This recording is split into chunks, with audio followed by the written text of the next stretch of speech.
શ્રી ગઢ કેળવણી મંડળ ઓનલાઈન એજ્યુકેશનમાં આપનું સ્વાગત છે। આગળના લેક્ચરમાં આપણે ચેપ્ટર નંબર 1 વિદ્યુત ભાર અને વિદ્યુત ક્ષેત્ર આ પૂરું કર્યું। હવે આપણે ચેપ્ટર નંબર 2 સ્થિત વિદ્યુત સ્થિતિમાન અને કેપેસિટન્સનો અભ્યાસ કરીશું। તો જુઓ અહીંયા આપણું ટાઇટલ છે સ્થિત વિદ્યુત સ્થિતિમાન। તો અહીંયા આપણે વિદ્યુત સ્થિતિમાનની વ્યાખ્યા શું છે, વિદ્યુત સ્થિતિમાન શું છે એનો પરિચય મેળવીશું। પછી આગળ બીજું છે કેપેસિટન્સ।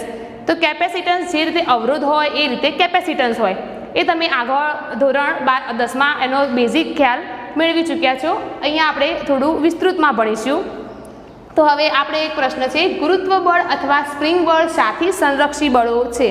તો જુઓ, સ્પ્રિંગ બળ મતલબ આપણે કોઈ સ્પ્રિંગ લીધી હોય, સ્પ્રિંગના નીચે કોઈ વજન લટકાવેલું હોય તો એ સ્પ્રિંગ નીચેની બાજુ ખેંચાશે જ। હવે જો તમે ઉપરની બાજુથી સ્પ્રિંગને ખેંચશો તો શું થાય, સ્પ્રિંગ થોડી લાંબી થશે।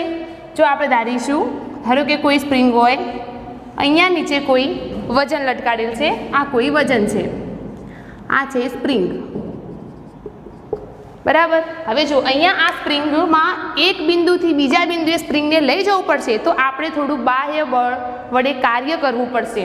જો કાર્ય એટલે શું, તો કાર્ય બરાબર થાય બળ ગુણ્યા સ્થાનાંતર, એટલે કે બળની દિશામાં થતા સ્થાનાંતરને કાર્ય કહેવામાં આવે છે। આપણે ઉદાહરણ વડે સમજીએ તો ધારો કે આ કોઈ આપણે બ્લોક લીધો છે, તો આ બ્લોક એને આપણે આ દિશામાં બળ લગાડીશું, બરાબર। મતલબ આ બાજુથી એને ખેંચવામાં આવે, આ બાજુથી ખેંચીશું તો એના સ્થાનમાં થોડો ફેરફાર થશે। મતલબ કે ધારો કે તમે બળ લગાડો તો હવે એનું નવું સ્થાન આ હોય, તો આટલું એને અંતર કાપ્યું, મતલબ આટલું સ્થાનાંતર કર્યું, તો શું થયું, બળની દિશામાં સ્થાનાંતર થયું। તો એનો મતલબ શું થયું કહેવાય, તો આપણે બ્લોક પર કાર્ય કર્યું કહેવાય। ફરી જોઈએ તો કાર્યનો મતલબ શું થાય, તો કાર્ય એટલે થાય બળ ગુણ્યા સ્થાનાંતર।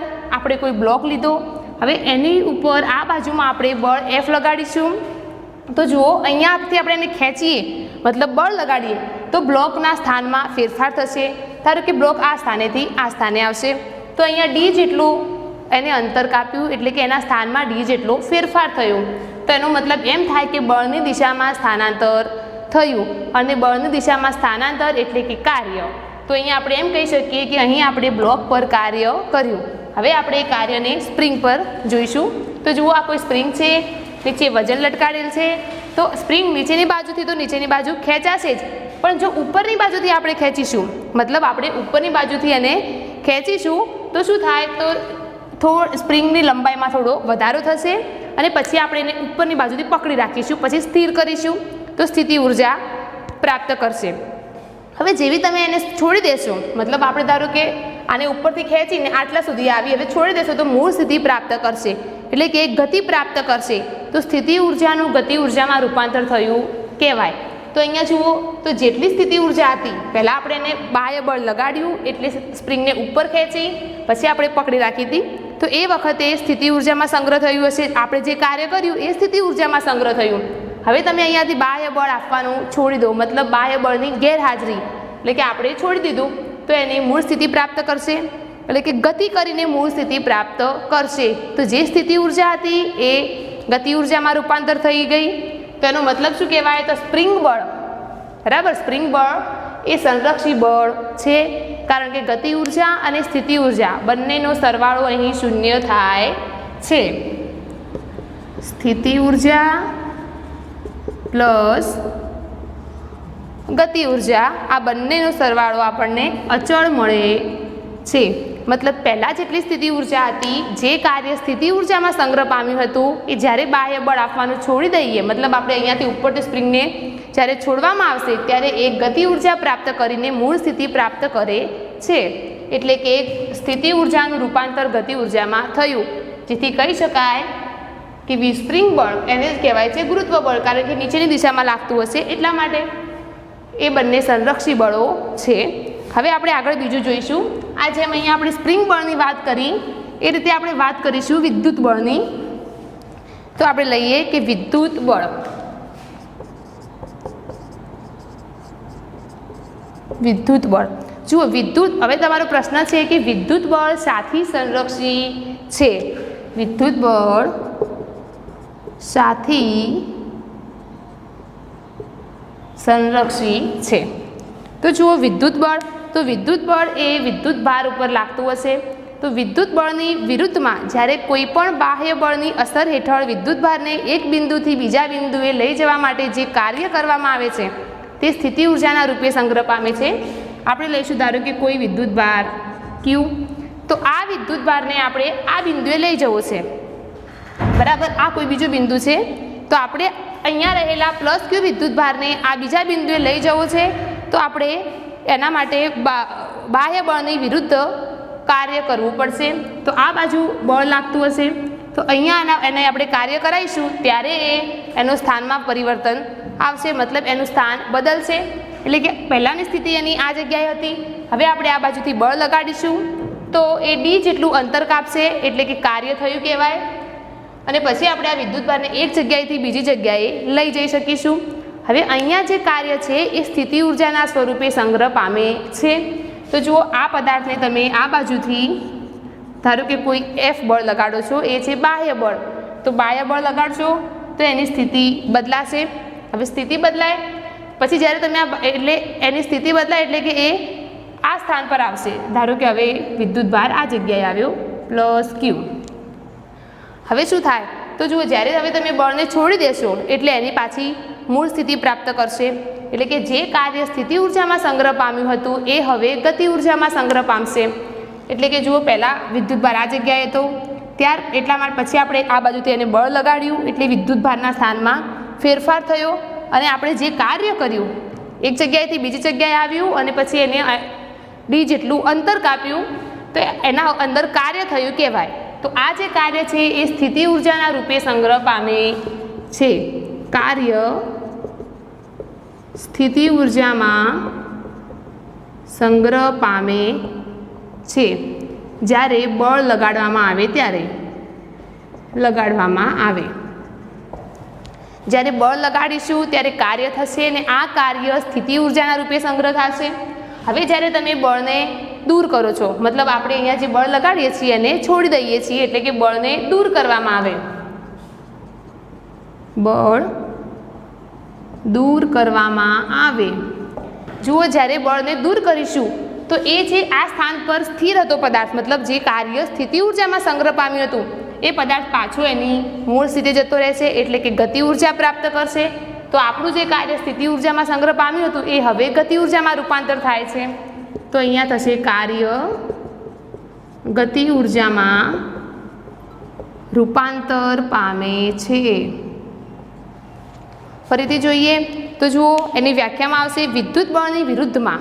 તો જુઓ આ ધારો કે કોઈ વિદ્યુત ભાર છે ક્યુ જેટલો, વિદ્યુત બળની વિરુદ્ધમાં મતલબ એનો આ વિદ્યુત ભાર છે તો વિદ્યુત બળ લાગતું હશે ક્યુ ઈ જેટલું. તો એની વિરુદ્ધમાં જ્યારે આપણે કોઈ બાહ્ય બળ લગાડીએ, બરાબર, અને જ્યારે પદાર્થને એક બિંદુએથી બીજા બિંદુએ લઈ જવા માટે જે કાર્ય કરીએ છીએ એ સ્થિતિ ઉર્જામાં સંગ્રહ પામે છે.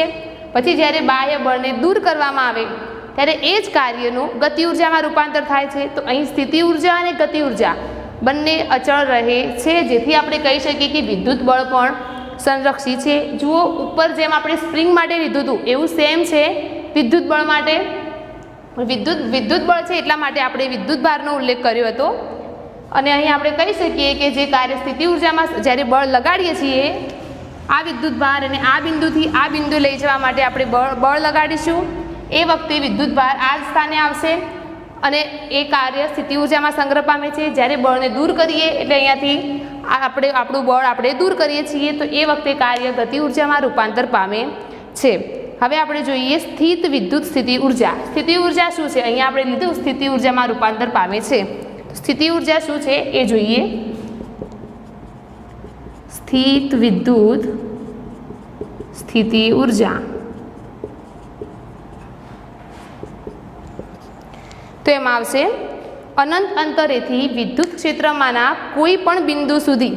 તો જુઓ આપણે લઈએ કોઈ અનંત અંતર હોય તો ત્યાંથી કોઈ બિંદુને વિદ્યુત ક્ષેત્રમાંના બિંદુ પર લાવવા માટે આપણે વિદ્યુત ક્ષેત્રની વિરુદ્ધમાં જે ગતિ કરાવીએ અને જે કાર્ય થાય એને કહેવાય સ્થિત વિદ્યુત સ્થિતિ ઉર્જા. તો એને સમજીએ. ધારો કે અહીંયા આપણે લઈએ કોઈ વિદ્યુત ભાર ક્યુ. આ ધારો કે કોઈ વિદ્યુત ભાર પ્લસ ક્યુ ઉગમ બિંદુ આગળ છે. હવે આપણે અનંત અંતરેથી બીજા સ્મોલ ક્યુ વિદ્યુતભારને આ બિંદુએ લાવવો છે. તો અહીંયા લઈએ, આ કોઈ બિંદુ છે અનંત અંતર, ત્યાંથી અહીંયા પી બિંદુએ ધારો કે પ્લસ સ્મોલ ક્યુ વિદ્યુતભારને લાવવો છે. તો જુઓ, અહીંયા પ્લસ ક્યુ વિદ્યુતભાર, આ પણ પ્લસ ક્યુ વિદ્યુતભાર, તો બંને વચ્ચે અપાકર્ષણ બળ લાગશે. અહીંયા આ ક્યુ વિદ્યુતભારનું વિદ્યુત ક્ષેત્ર હોય ઈ, વિદ્યુત ક્ષેત્ર ઈ. તો આ વિદ્યુત ક્ષેત્રની દિશા ઉપર નીચે આ ક્યુ વિદ્યુતભારથી સ્મોલ ક્યુ વિદ્યુતભાર તરફ હોય છે, આ વિદ્યુત ક્ષેત્રની દિશા. તો જુઓ, જ્યારે અનંત અંતરેથી એકમ ધન વિદ્યુતભારને વિદ્યુત ક્ષેત્રમાંના આપેલા બિંદુએ લાવવા માટે વિદ્યુત ક્ષેત્રની વિરુદ્ધ, જો વિદ્યુત ક્ષેત્ર આ દિશામાં લાગશે, આપણે પદાર્થને અનંત અંતરેથી અહીંયા નીચે લાવવો છે, તો વિદ્યુત ક્ષેત્રની વિરુદ્ધમાં કાર્ય કરવું પડશે. તો એ જે કાર્ય હોય એને કહેવાય છે સ્થિતિ ઉર્જા. ફરીથી જોઈએ તો જુઓ, આપણે આકૃતિમાંથી જોઈએ, કોઈ વિદ્યુતભાર અહીંયા પ્લસ ક્યુ વિદ્યુતભાર છે, એનું વિદ્યુત ક્ષેત્ર છે ઈ જેટલું. અહીંયા કોઈ અનંત અંતર લીધું આપણે, અને અનંત અંતરેથી આ સ્મોલ પી બિંદુ ત્યાં આગળ આપણે આ ક્યુ વિદ્યુતભારને લાવવો છે. આ ક્યુ વિદ્યુતભાર હોય ધારો કે એકમ વિદ્યુતભાર, એકમ વિદ્યુતભાર મતલબ એનું મૂલ્ય હોય 1 કુલમ્બ. તો આપણી વ્યાખ્યા થશે, અનંત અંતરેથી આપેલા વિદ્યુતભારને આપેલા વિદ્યુત ક્ષેત્રમાંના કોઈ બિંદુ પર લાવવા માટે વિદ્યુત ક્ષેત્રની વિરુદ્ધમાં કરવા પડતા કાર્યને, વિદ્યુત ક્ષેત્ર ક્યુ વિદ્યુતભાર છે તો એનું વિદ્યુત ક્ષેત્ર થશે ઈ જેટલું, અને આ ધારો કે વિદ્યુત ક્ષેત્રમાંનું જ કોઈ બિંદુ છે ઈ. જો વિદ્યુત ક્ષેત્ર કોને કહેવાય, તો એની અસર જેટલા વિસ્તારમાં પ્રવર્તતી હોય, વિદ્યુતભારની અસર જેટલા વિસ્તારમાં પ્રવર્તતી હોય એને કહેવાય વિદ્યુત ક્ષેત્ર. તો આપણે લઈશું ધારો કે કોઈ પી બિંદુ એ વિદ્યુત ક્ષેત્રનું બિંદુ છે. તો અહીંયા વિદ્યુત ક્ષેત્રની દિશા નીચેથી ઉપરની બાજુમાં હશે. આપણે ક્યુ વિદ્યુતભારને અનંત અંતરેથી અહીંયા લાવવો છે, મતલબ દિશા ઉલટાઈ જશે. તો વ્યાખ્યા થશે, અનંત અંતરેથી એકમ ધન વિદ્યુતભારને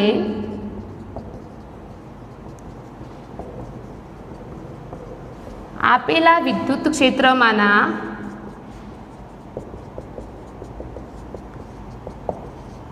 કોઈ પણ બિંદુએ લાવવા માટે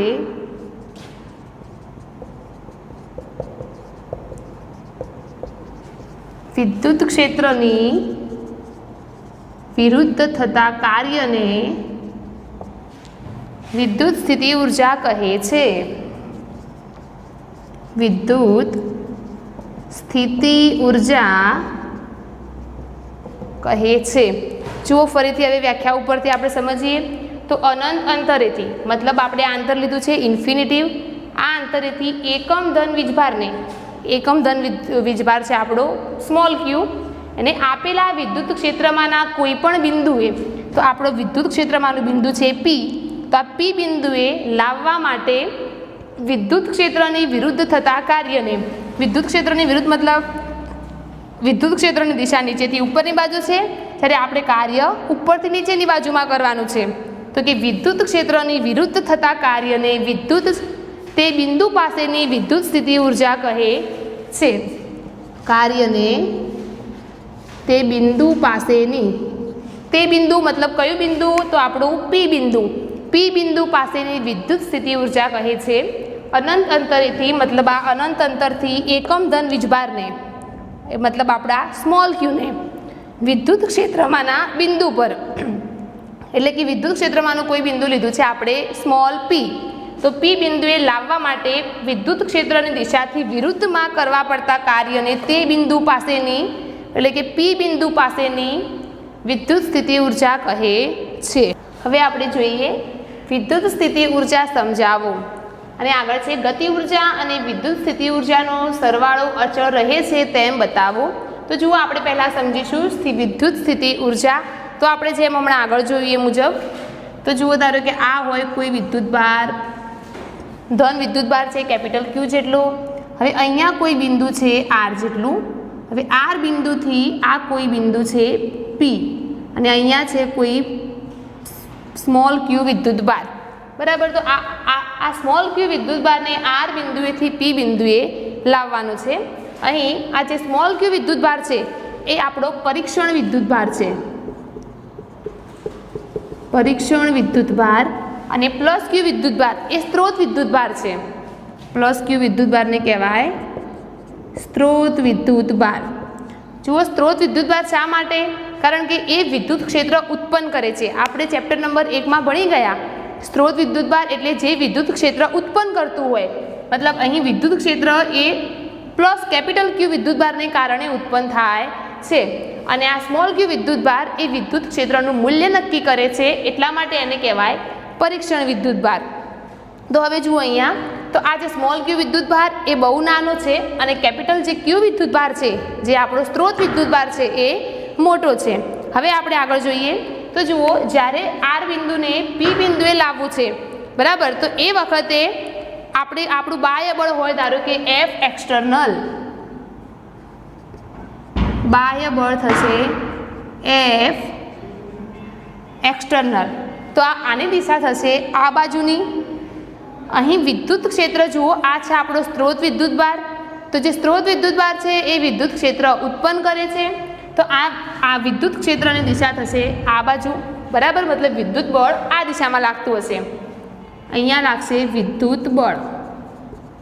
વિદ્યુત બળને આપણે દર્શાવીશું એફ ઈ વડે. એની દિશા આ બાજુની હશે. બાહ્ય બળ એક્સટર્નલ મતલબ થાય બાહ્ય, તો બાહ્ય બળને કહેવાય એફ એક્સટર્નલ. એની દિશા ઉપરથી નીચેની બાજુ હશે. હવે અહીંયા આપણે જોઈએ તો જુઓ, સ્મોલ ક્યુ વિદ્યુતભારને આર બિંદુએથી પી બિંદુએ લાવવાનો છે. તો આ સ્ત્રોત વિદ્યુતભાર છે. સ્ત્રોત વિદ્યુતભારનો મતલબ એ પોતે વિદ્યુત ક્ષેત્ર ઉત્પન્ન કરે છે, એટલે કે એની વિદ્યુત બળ અને વિદ્યુત ક્ષેત્ર ઉત્પન્ન થાય છે, તો વિદ્યુત બળ પણ લાગતું હશે, જે થશે એફઈ જેટલું. એની દિશા તો આ બાજુ હશે, અને આપણે બળ આ બાજુમાં લગાડવાનું છે. હવે જુઓ અહીંયા, તો આ પ્લસ ક્યુ વિદ્યુતભાર, આ પ્લસ ક્યુ વિદ્યુતભાર બંને વચ્ચે અપાકર્ષણ બળ થશે. તો અહીં આપણે જે બાહ્ય બળ લગાડીએ છીએ એ અપાકર્ષણ બળની વિરુદ્ધમાં લગાડવું પડે, કારણ કે અપાકર્ષણ બળ એ આ દિશામાં હશે, આપણે બાહ્ય બળ આ દિશામાં લગાડીએ ત્યારે જ આ ક્યુ પદાર્થ જે ક્યુ વિદ્યુતભાર છે એને પી બિંદુ સુધી લાવી શકીશું. હવે અહીંયા આપણે જોઈએ તો જુઓ, આ બંને બળો વિરુદ્ધ દિશામાં છે, એટલે કે ક્યુ વિદ્યુતભાર પર ચોખ્ખું બળ શૂન્ય થાય. ક્યુ વિદ્યુતભાર પર ચોખ્ખું બળ શૂન્ય થાય, એફ બરાબર 0, કારણ કે ક્યુ વિદ્યુતભાર પર બાહ્ય બળ પણ લાગે છે અને વિદ્યુતીય બળ પણ લાગે છે, પણ બંને પરસ્પર વિરુદ્ધ દિશામાં છે, એટલા માટે કુલ બળ થશે 0. હવે જુઓ, ન્યૂટનની ગતિના બીજા નિયમ મુજબ જો બળ શૂન્ય હોય તો પ્રવેગ પણ શૂન્ય હોય, મતલબ આ જે પદાર્થ છે આપણો પ્લસ ક્યુ વિદ્યુતભાર એ અચળ ઝડપથી ગતિ કરતો હશે, કારણ કે જુઓ F0 તો પ્રવેગ એ બરાબર પણ થાય 0, મતલબ પ્લસ સ્મોલ ક્યુ વિદ્યુતભાર અચળ ઝડપથી ગતિ કરે, કારણ કે જુઓ અહીંયા બળ શૂન્ય છે તો પ્રવેગનું મૂલ્ય શૂન્ય થશે. જો પ્રવેગનું મૂલ્ય શૂન્ય હશે તો એનો મતલબ એમ થાય કે આપણો પ્લસ ક્યુ વિદ્યુતભાર એ અચળ ઝડપથી ગતિ કરે છે. હવે જુઓ, અહીં બાહ્ય બળ વડે જે કાર્ય થાય છે એ પ્લસ ક્યુ વિદ્યુતભારની સ્થિતિ ઉર્જાના સ્વરૂપે સંગ્રહ પામે છે, કારણ કે અહીં આપણે બાહ્ય બળ વડે કાર્ય કરાવીએ, જ્યારે પણ પદાર્થને વિદ્યુતભારને આર બિંદુથી પી બિંદુએ લાવવાનો છે ત્યારે આપણે એને આ દિશામાં બળ લગાડીશું.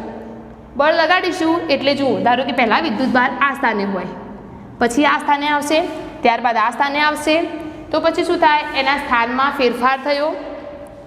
બળ લગાડ્યું તો સ્થાનમાં ફેરફાર થયો, તો એનો મતલબ થયો કાર્ય થયું કહેવાય, જે મેં હમણાં આગળ સમજાવ્યું, કાર્ય થયું કહેવાય. તો હવે જે એ કાર્ય છે એ આ વિદ્યુતભારની સ્થિતિ ઉર્જાના સ્વરૂપમાં સંગ્રહ પામે છે, અને એ જ કાર્ય એ વિદ્યુત બળની વિરુદ્ધમાં થતું કાર્ય છે, કારણ કે જો બંનેની દિશા અલગ છે. જ્યારે તમે બાહ્ય બળની વાત કરશો ત્યારે આપણે દિશા ધન લઈશું, અને જ્યારે વિદ્યુતીય બળની વાત કરીએ તો એની દિશા બાહ્ય બળ કરતાં વિરુદ્ધ દિશા હશે. તો હવે આપણે લઈએ, જુઓ, હવે જ્યારે આ ક્યુ વિદ્યુતભાર પી બિંદુની નજીક પહોંચવા થાય એના પર તમે બાહ્ય બળ લગાડશો તો ક્યુ વિદ્યુતભાર અહીંયાથી અહીંયા એમ નજીક આવશે.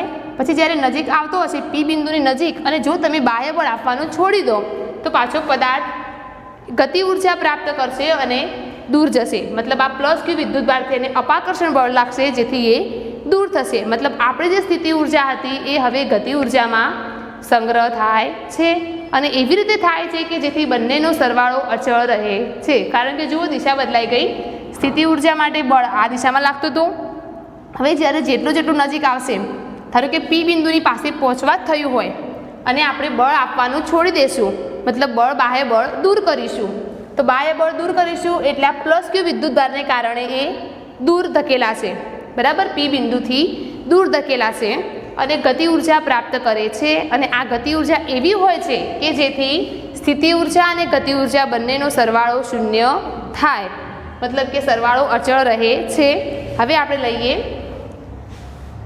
તો સ્મોલ ક્યુ વિદ્યુતભારને જો આર બિંદુથી પી બિંદુએ લાવવાનું છે તો લઈશું આરથી પી પર લાવવા માટે બાહ્ય બળ વડે થતું કાર્ય,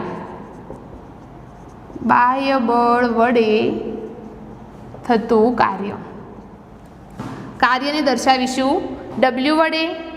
આરથી પી પર લાવવાનો છે તો આપણે પહેલાં આર લખીશું, ત્યારબાદ પી। હવે જુઓ ડબલ્યુ બરાબર આપણને ખબર છે એફ ઇન્ટુ આર થાય, ડબલ્યુ બરાબર કાર્ય અને કાર્ય બરાબર થાય બળ ગુણ્યા સ્થાનાંતર, તો આપણે લઈશું એફ ઇન્ટુ આર। હવે જો અહીંયા ડીઆર કરીએ તો અહીંયા સંકલન લેવું પડે, સંકલન મતલબ આપણે ડાયરેક્ટ છેલ્લું બિંદુ અને પ્રથમ બિંદુ બંને વચ્ચેનું સંકલન કરીએ તો આપણને દરેક બિંદુ દ્વારા થયેલું કાર્ય આપણે શોધી શકીએ। હવે જો આરથી પી મતલબ આર બિંદુ પરથી પી બિંદુ પર લાવવાનો છે તો અહીંયા લઈશું આર, અહીંયા પી। હવે અહીંયા તમે જુઓ આપણે બાહ્ય બળ લીધું છે તો અહીંયા લઈશું એફ એક્સટર્નલ ઇન્ટુ ડીઆર, સમીકરણ નંબર 1। હવે અહીંયા જેમ આપણે બાહ્ય બળ વડે થતું કાર્ય લીધું એ રીતે હવે વિદ્યુતીય બળની વાત કરીએ તો લઈશું ક્યુ વિદ્યુતભારને આરથી પી પર લાવવા માટે વિદ્યુતીય બળ વડે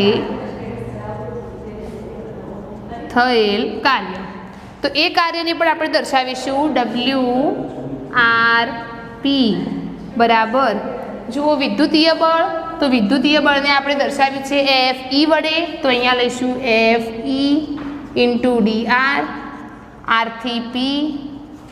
પરંતુ જુઓ તમે અહીંયા બાહ્ય બળ મતલબ જે એફ એક્સટર્નલ છે એની દિશા અને વિદ્યુતીય બળ એફ ઈની દિશા બંને વિરુદ્ધ છે, એટલા માટે આપણે અહીંયા લખીશું માઇનસ। આ મળ્યું આપણને સમીકરણ નંબર 2। હવે આગળ જોઈએ તો જુઓ આ જેમ આપણે બાહ્ય બળ વડે કાર્યની વાત કરી, ત્યારબાદ વિદ્યુતીય બળ વડે થયેલું કાર્ય લીધું। હવે આપણને ખબર છે કે જે બાહ્ય બળ વડે થયેલું કાર્ય છે એ સ્થિતિ ઉર્જાના સ્વરૂપમાં સંગ્રહ પામે છે, એ હમણાં આપણે થિયરીમાં જોયું કે અહીંથી જે બાહ્ય બળ આપણે આપીશું તો એના વડે જે કાર્ય થાય એ ક્યુ વિદ્યુતભારની સ્થિતિ ઉર્જાના સ્વરૂપમાં સંગ્રહ પામે છે। બાહ્ય બળ વડે થયેલ કાર્ય ક્યુ વિદ્યુતભારની સ્થિતિ ઉર્જા સ્વરૂપે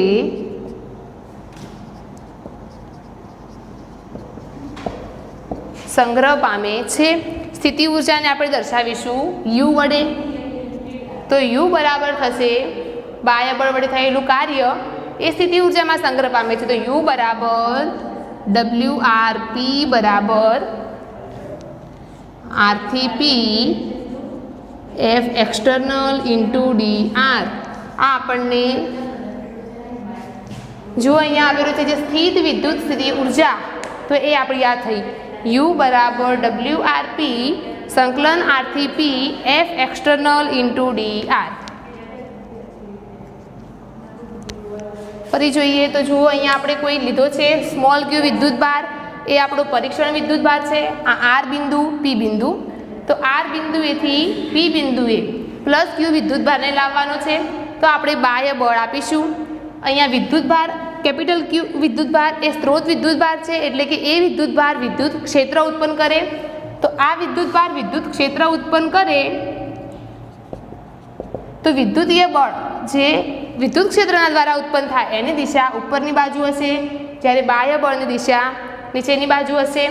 એટલા માટે આપણું જે ક્યુ વિદ્યુતભાર પર ચોખ્ખું બળ થશે 0, કારણ કે બંનેની દિશા જુદી જુદી છે એટલા માટે. હવે આપણે લીધું હતું ક્યુ વિદ્યુતભારને R થી P પર લાવવા માટે બાહ્ય બળ વડે થયેલું કાર્ય. તો બાહ્ય બળ વડે આટલું કાર્ય થયું હશે સંકલન R થી P F external into dr, કારણ કે W બરાબર થાય F ઇન્ટુ R. W એ આપણું કાર્ય છે. હવે વિદ્યુતીય બળ વડે કેટલું કાર્ય થાય તો આના જેટલું જ હશે, ફક્ત દિશા એની ઊંધી હશે. એટલા માટે આપણે દિશા માઇનસ લીધી, કારણ કે બંનેની દિશા અહીંયા વિરુદ્ધ છે. હવે જુઓ, જે બાહ્ય બળ વડે કાર્ય થયું હતું અહીંયા આપણે ઉપર પદાર્થને સ્મોલ ક્યુને R થી P પર લાવીએ ત્યારે બાહ્ય બળ વડે જે કાર્ય થાય એ સ્થિતિ ઉર્જાના સ્વરૂપમાં સંગ્રહ પામે છે. એટલા માટે બાહ્ય બળ વડે થયેલું કાર્ય એટલે WRP એ સ્થિતિ ઉર્જામાં સંગ્રહ પામે છે, એટલે આપણે લીધા U. તો U બરાબર WRP બરાબર સંકલન R થી P F external into dr. હવે આપણે જોઈશું વિદ્યુત સ્થિતિ ઉર્જાનો તફાવત સમજાવો અને તેને લગતી નોંધપાત્ર બાબતો જણાવો. વિદ્યુત સ્થિતિ ઉર્જા તો એને હમણાં આપણે આગળ જ જોયું હતું, જેને આપણે U વડે દર્શાવીએ છીએ. તો ફરીથી લઈએ, ધારો કે આ છે પ્લસ ક્યુ વિદ્યુતભાર, અહીંયા બિંદુ R, આ બિંદુ P, આ હોય ધારો કે સ્મોલ ક્યુ વિદ્યુતભાર. સ્મોલ ક્યુને R થી P પર લાવવાનું છે. તો પહેલાં તો આપણે લઈશું અને આ P બિંદુએ પ્લસ ક્યુ વિદ્યુતભારને કારણે વિદ્યુત ક્ષેત્ર ઉત્પન્ન થાય છે. હવે લઈએ સ્થિતિ ઉર્જાનો તફાવત. સ્થિતિ ઉર્જાનો તફાવત, તો સ્થિતિ ઉર્જાના તફાવતને કહેવામાં આવશે ડેલ્ટા U.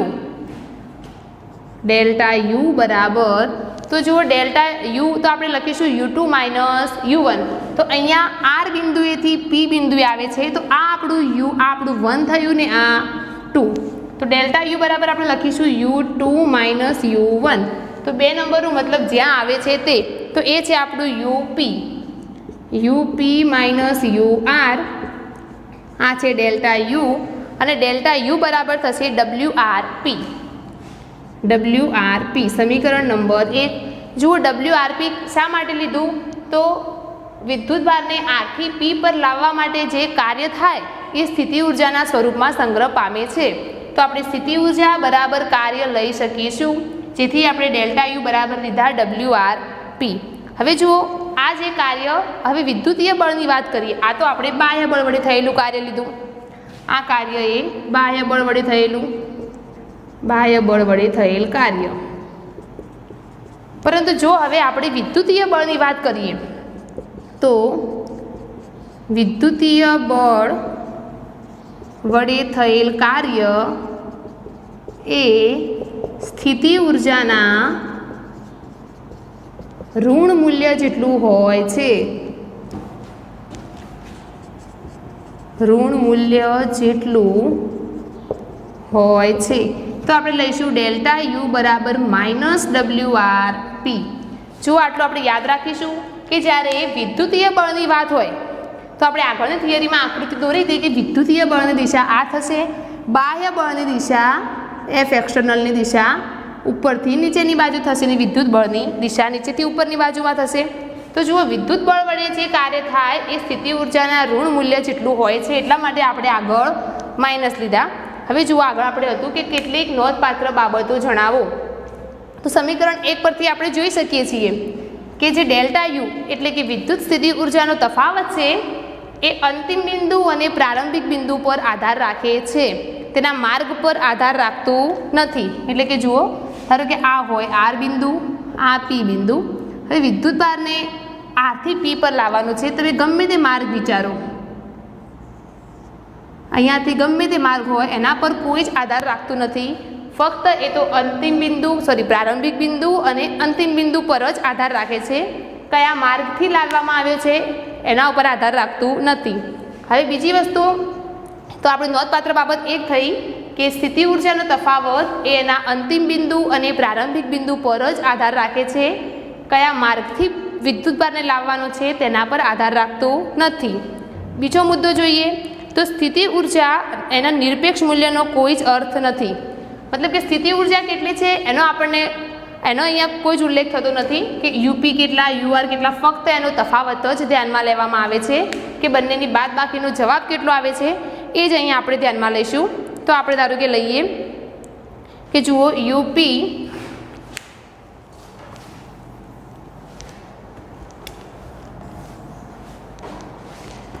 જુઓ ધારો કે આપણે લઈએ કે અનંત અંતરે જે બિંદુ છે, જે બિંદુ લીધું છે આપણે આર બિંદુ એ આપણું અનંત અંતરનું બિંદુ છે. તો જો અનંત અંતરે રહેલા બિંદુએ સ્થિતિ ઉર્જા શૂન્ય હોય તો આપણે લઈશું અનંત અંતરે રહેલા બિંદુએ સ્થિતિ ઉર્જા શૂન્ય હોય તો. જુઓ અનંત અંતરે રહેલા બિંદુએ સ્થિતિ ઉર્જા શૂન્ય હોય મતલબ આપણે લઈશું યુ આર બરાબર 0. તો સમીકરણ 1 પરથી લઈએ ડેલ્ટા યુ બરાબર યુપી માઇનસ યુ આર માટે ડેલ્ટા યુ બરાબર થશે યુપી બરાબર. અને ડેલ્ટા યુ બરાબર તો આપણે લખી શકીશું યુપી માઇનસ યુ આર બરાબર આ યુપી એમના એમ. તો હવે જુઓ આ સમીકરણ આપણને શું સૂચવે છે તો કે એ પી બિંદુ આગળની વિદ્યુત સ્થિતિ ઉર્જા સૂચવે છે. હવે આપણે લઈએ એના માટે એક તો જુઓ અહીંયા છે કોઈપણ વિદ્યુતભારના લીધે ઉદ્ભવતા વિદ્યુત ક્ષેત્રમાં કોઈપણ બિંદુએ વિદ્યુતભારની સ્થિતિ ઉર્જા જો અહીંયા આપણને ખબર છે કે સ્થિતિ ઉર્જા એ કાર્ય જેટલી થાય છે. તો કોઈપણ બિંદુએ કોઈપણ વિદ્યુતભારના લીધે ધારો કે આપણો વિદ્યુતભાર છે આ કેપિટલ ક્યુ એના દ્વારા જે વિદ્યુત ક્ષેત્ર ઉદ્ભવે છે એમાં કોઈપણ વિદ્યુતભારની સ્થિતિ ઉર્જા તો અહીંયા સ્થિતિ ઉર્જા આપણે યુપી લીધી બરાબર. પી આગળની સ્થિતિ ઉર્જા અહીંયા આપણને મળતી હતી. તો એ સ્થિતિ ઉર્જાને તે વિદ્યુતભારને અનંત અંતરેથી બાહ્ય બળની વિરુદ્ધ જે કાર્ય કરીએ છીએ એના જેટલું હોય છે. ફરી લખીશું તો કોઈપણ વિદ્યુતભારને લીધે ઉદ્ભવતા વિદ્યુત ક્ષેત્રમાં કોઈપણ બિંદુએ વિદ્યુતભાર સ્મોલ ક્યુની સ્થિતિ ઉર્જાનું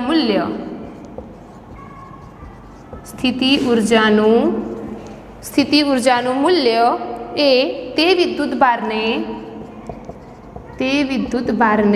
અનંત અંતરેથી આપેલા બિંદુએ લાવવા માટે બાહ્ય બળની દિશામાં કરવું પડતું કાર્ય છે.